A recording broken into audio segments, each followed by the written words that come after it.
My family canceled my flight as a prank and left me at the airport, so I canceled all their financial support. Hey Reddit. Long time lurker, first time poster here. I've been sitting on this story for a while, trying to process everything that went down, but I think I'm finally ready to share it. Sorry in advance for the wall of text, but I need to get this off my chest. For context, I'm 34M, working as a senior software engineer at a fintech startup in Seattle. I pull in decent money, not FU money, but enough to live comfortably and help out my family. And boy, did I help them out. More on that in a bit. The family history: my parents, 62M, 58F, and my younger brother, 27M, have always been, let's call it quirky. Growing up, they loved practical jokes. And I mean loved them. Nothing was off limits: birthdays, graduations, holidays, they'd find a way to prank me. Usually harmless stuff like fake gifts or jumping out of closets. I was always the butt of the joke, never the one playing them. That should have been my first red flag, but you know how it is with family, you make excuses. I remember on my 16th birthday, they got me all excited about finally getting a car. My dad blindfolded me and led me out to the driveway, making a big show of it. When I took off the blindfold, there was a toy car sitting there with a big bow on it. They laughed for weeks about that one while I saved up for a used Honda that took me 2 more years to afford. Just one example of many. When I got accepted to college with a partial scholarship, they threw a party and invited the whole extended family. Then announced to everyone that they were so proud they'd be paying for my entire education. 2 weeks later, they told me it was just a joke and I needed to apply for student loans. I still have $42,000 in student debt at 34 because of that prank. Anyway, as I got older and started making good money at my job, I became the financial backbone of the family. My dad got laid off about 7 years ago and never really bounced back career-wise. He half-heartedly applied to a few jobs at first, then just stopped. He spends most days playing golf or watching sports with his buddies, complaining about how the economy won't let guys his age get decent jobs anymore. Mom works part-time at a boutique downtown but mainly spends her days at this overpriced salon getting her hair and nails done weekly, on my dime, naturally. She always says she deserves to look nice and reminds me how she sacrificed her career to raise you boys whenever I question any expense. My brother, Alex, is one of those eternal students types who's changed his major 4 times and still hasn't graduated. First it was engineering, too much math, then psychology, too depressing, then communications, too boring, and now he's studying business administration at a private university, which, you guessed it, I'm paying for. He parties constantly and barely passes his classes, but gets defensive if I ever bring up his grades or suggest community college might be a more economical choice. The financial situation. Over the years, I've covered my brother's full tuition, $36K/year. The payments on my parents' house, $2,100 per month. My dad's ridiculous golf club membership, $800 per month. Mom's salon expenses, $600 to $900 per month. A family emergency fund they dip into regularly, $15,000 currently. Various credit card bills, car payments, insurance, etc. All told, I'm shelling out roughly $7,000 a month to support them. I wouldn't mind if they were struggling despite their best efforts, but they've basically stopped trying. They take expensive weekend trips, buy new gadgets, and eat out constantly, all while I'm living in a modest 1-bedroom apartment and driving a 10-year-old car because I'm funneling so much money their way. I never complained. I figured family helps family, right? My girlfriend Amy, 31F, has told me multiple times that they're taking advantage of me, but I always defended them. They do the same for me, I'd say. Spoiler alert, they effing wouldn't. Amy and I actually broke up last year partly because of this. She couldn't stand watching me get used by my family while they mocked me behind my back. Yes, she overheard them once making fun of me for being such a sucker. I didn't believe her at the time and accused her of trying to come between me and my family. I owe her a massive apology now, but that's a whole other story. The vacation plans. So about 6 months ago, we started planning this big family vacation to Hawaii. This wasn't some last-minute getaway, we'd been talking about it for over a year. I spent months working overtime to help cover the costs. We're talking premium flights, oceanfront suite, rental car, the works. I personally put in about $8,500 of my own money for upgrades and extras that my parents couldn't afford. I was so excited about this trip. I hadn't taken a real vacation in almost 3 years because I was always too busy working or helping them with some financial emergency. The idea of a week on the beach with no laptop, no code to debug, no production issues to fix at 2 a.m., it sounded like paradise. I'd been having some health issues too, high blood pressure, trouble sleeping, constant headaches, that my doctor straight up told me were stress-related. This vacation was supposed to be my chance to finally relax. I planned everything meticulously. Made sure our hotel room had the perfect ocean view, researched all the best local restaurants, even booked a surprise helicopter tour for everyone as a treat. I wanted this to be special, maybe even a turning point in how we related to each other as a family. The morning of the trip, we all piled into my dad's SUV, that I pay the lease on, naturally, and headed to SeaTac. The excitement was real. We hadn't had a proper family vacation in years. My parents were chatting about the beach, Alex was glued to his phone, as usual, and I was just happy to finally have a break from the 60-hour work weeks I'd been pulling. The prank. When we reached the airport check-in counter, my dad handed over the boarding passes. I noticed him and Alex exchanging these weird looks, but I didn't think much of it. The airline employee scanned the tickets, and then frowned when she got to mine. "I'm sorry, sir, but I'm not seeing your reservation in our system." I blinked. "What? That can't be right. We booked together as a family." She typed something else. "It looks like your ticket was cancelled. 2 days ago?" That's when I heard it, snickering. I turned around to see my mom, dad, and brother all struggling to contain their laughter. Alex had his phone out, obviously recording my reaction. "What's going on?" I asked, my stomach already sinking. The horrible realization was dawning on me, but I still couldn't quite believe they would do this. That's when my dad clapped me on the back, grinning like he'd just told the funniest joke ever. "Surprise, son. You're not coming." My phone buzzed. A text from my dad: "The plane's not for you. Go on a train, loser." I couldn't believe what I was hearing. "This is a joke, right? You guys didn't actually cancel my ticket?" "Oh, don't be so dramatic," my mom said, rolling her eyes. "We thought it'd be funny. You always take things too seriously." "But I paid for half of this trip," I said, my voice embarrassingly shaky. "I covered the hotel upgrades, the rental car." "You work all the time anyway," my dad shrugged, already turning away. "Thought you might enjoy a little staycation."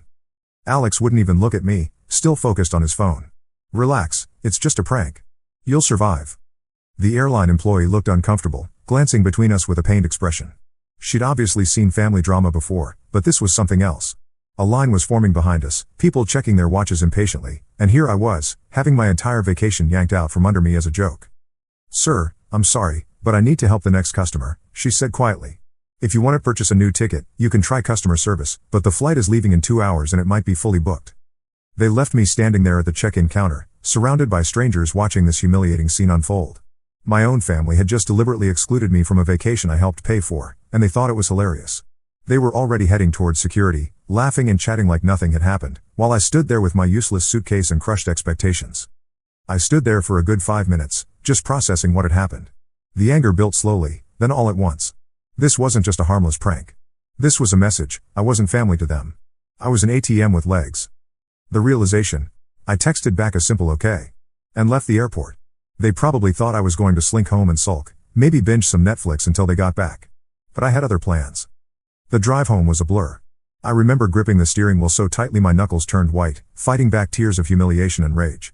Not just about the vacation, but about the years, of being used and mocked by the people who were supposed to love me most. The moment I got back to my apartment, where I live alone with my goldfish, Maurice, yes, I named him after the character from Beauty and the Beast, judge me, I sat down at my computer. I pulled up my banking app and just stared at it for a minute, looking at all the recurring payments. Monthly transfer to my parents' checking account, $3,400. Alex's tuition payment, due next week, $9,000. Dad's golf club membership, $800. Mom's salon fund, $750. Plus random Venmo requests they send practically weekly. It was all there in black and white. The evidence of how completely I'd been letting myself be used. For years, I'd told myself it was just me being a good son, a good brother. But now I saw it for what it really was: exploitation, pure and simple. I went to the kitchen and poured myself a stiff drink. My hands were shaking. I texted my old therapist, Dr. K, and asked if I could get an emergency session. Then I went back to my computer and just stared at the screen. For the first time, I saw these transfers for what they really were: not help, not support, but exploitation. These people had just humiliated me in public, laughed in my face, and left me stranded, after I'd worked myself to the bone to help give them a luxury vacation. F that noise. I started canceling everything. First, Alex's tuition payment, due in a week. Cancel. Next, Dad's precious golf club membership. Cancel. Mom's salon fund? Bye-bye. That emergency account they treat like their personal piggy bank? Password changed, access revoked. I went through my credit cards and removed them as authorized users. I contacted my bank and made sure they couldn't access any of my accounts. I even called the rental car company in Hawaii and canceled the reservation. They could figure out their own transportation. It took me less than 15 minutes to undo years of financial dependence. And you know what? I felt effing great. Like I just lost 300 pounds of dead weight. My phone buzzed with a text from my mom: just landed. The beach is amazing. Hope you're not too mad, sweetheart. It was just a joke. Love you. I turned off my phone without responding. Let them enjoy their vacation. The storm would be waiting when they got back. The week alone. For the next week, I did exactly what they thought I'd do, stayed home, watched Netflix, and ordered way too much takeout. But I also did something else. I started therapy again. Dr. K fit me in the very next day, and we had 3 intense sessions that week. Turns out being your family's personal bank while they treat you like really does a number on your self-esteem. Who knew, right? Dr. K helped me realize how toxic this dynamic had been for years. We talked about boundaries, self-worth, and the difference between helping family and enabling harmful behavior. You're not helping them by letting them use you, she said during one session. You're actually making it easier for them to avoid growing up and taking responsibility for themselves. I also reconnected with Amy. I sent her a long email explaining everything that had happened and apologizing for not listening to her warnings. She agreed to meet for coffee, and though we're not back together romantically, it was healing to have her validation that I wasn't crazy for feeling used.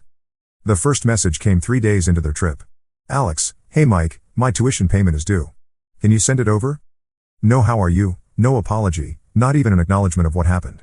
Just straight to asking for money. The effing audacity. Oh, I think you should ask mom and dad, I replied. After all, they're the ones in charge now, right? He didn't respond right away. A few hours later, my mom messaged, Michael, honey, I need you to send the usual for the salon. The payment is overdue. You wouldn't want your mother to be embarrassed, would you? Again, no apology, no mention of the prank. Just the assumption that I'd keep the cash flowing. Sorry mom, I'm taking a break from paying for things. Maybe try a cheaper salon, or ask dad. Then came the inevitable call from my father. I almost didn't answer, but part of me wanted to hear what excuse he'd come up with. The moment I picked up, he was already yelling. Michael, what the hell is this nonsense?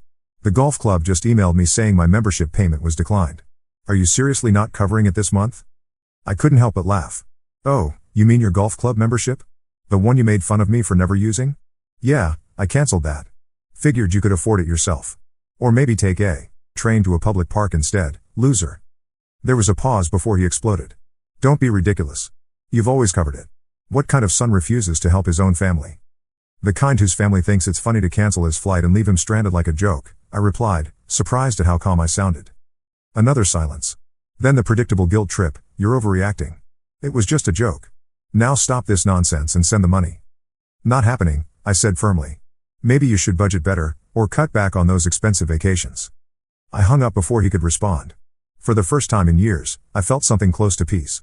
They had relied on me for so long without a second thought, assuming my wallet would always be open. Well, not anymore. Over the next few days, their messages became increasingly desperate. Alex tried calling 3 more times, each voicemail more urgent than the last.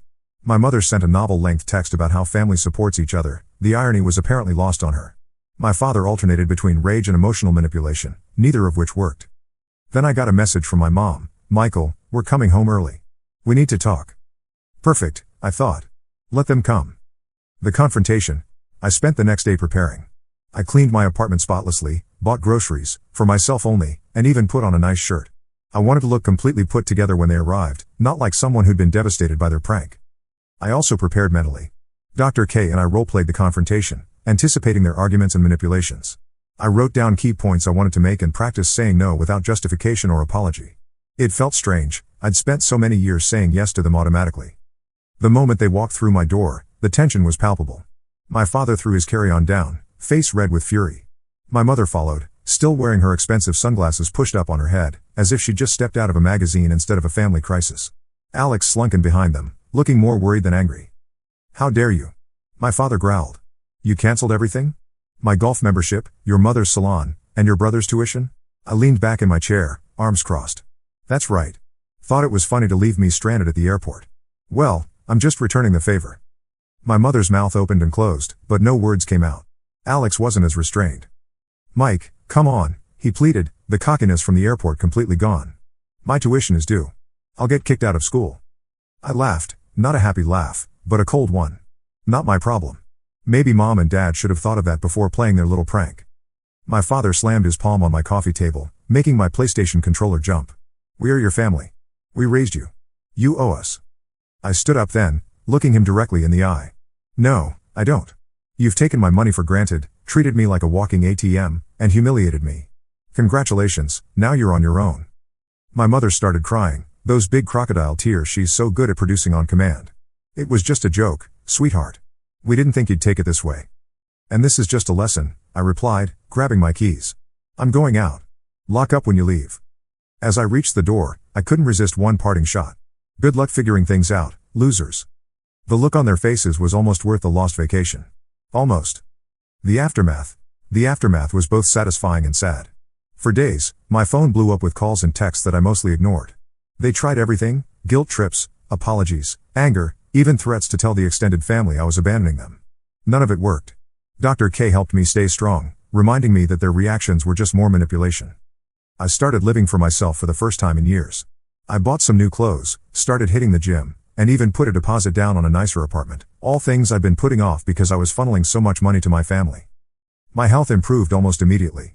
My blood pressure started coming down, I was sleeping better, and those constant headaches disappeared. My performance at work improved too, and my boss noticed. I got put on a more interesting project and started feeling passionate about coding again instead of just seeing it as a way to support everyone else. Then the real panic set in for them. My parents' bank account hit zero, bills started piling up, and reality finally sank in. They'd been living beyond their means for years, with me quietly covering the gap, and now that safety net was gone. About a week after our confrontation, I got a video call request. Against my better judgment, I answered. My mother's face filled the screen, her usual perfect makeup replaced by puffy eyes and exhaustion. "Michael, please," she whispered. "We need your help. We didn't realize how much we depended on you." My father appeared behind her, his pride visibly crushed. "Look, son," he forced out, "we made a mistake. But punishing us like this, it's too much." Alex leaned into frame. "Mike, I'm going to get kicked out of school. Please, just help with the tuition at least." I let the silence stretch out, watching them squirm. Part of me wanted to cave, to fall back into the pattern we'd established for years. But I remembered Dr. K's words: helping them now would only reinforce that they can treat you however they want with no consequences. I gave them the answer they feared: no. Their faces crumpled. My mother sobbed. My father's head dropped. Alex cursed under his breath. But I felt nothing, not guilt, not regret, just a profound sense of finally standing up for myself. "I'm done being used," I said quietly. "Figure it out yourselves." I ended the call and sat in silence for a long time afterward. Breaking free from their manipulation was both liberating and painful. These were the people who raised me, who were supposed to love me unconditionally. Instead, they'd seen me as nothing more than a resource to exploit. The new normal. In the months since then, a lot has changed. My parents had to downsize to a much smaller house in a less prestigious neighborhood. Dad actually got a job at a sporting goods store, imagine that, working for a living. Mom switched to a budget salon and started picking up more shifts at the boutique. Alex transferred to community college and got a part-time job as a barista. The first few months were rough. They'd call me crying about how they couldn't pay bills or how embarrassed they were to lose their status symbols. The extended family got involved too, aunts and uncles calling to tell me I should forgive and forget because they're still your parents. I had to block a few numbers for a while. As for me, I got a promotion at work. Turns out when you're not constantly stressed about supporting 4 adults, your job performance improves. I joined a hiking group and started making new friends who didn't know me as the family ATM. I even adopted a second goldfish to keep Maurice company. I named her Lumiere, continuing the Beauty and the Beast theme. I also met someone new, Ellie. We've been dating for about 2 months now, and it's different. Healthier. She actually appreciates me for who I am, not what I can provide. The first time she insisted on splitting the check on a date, I almost cried. It seems so simple, but after years of one-way financial relationships, it felt revolutionary. And I've kept up with therapy, working through the complex emotions of setting boundaries with toxic family members.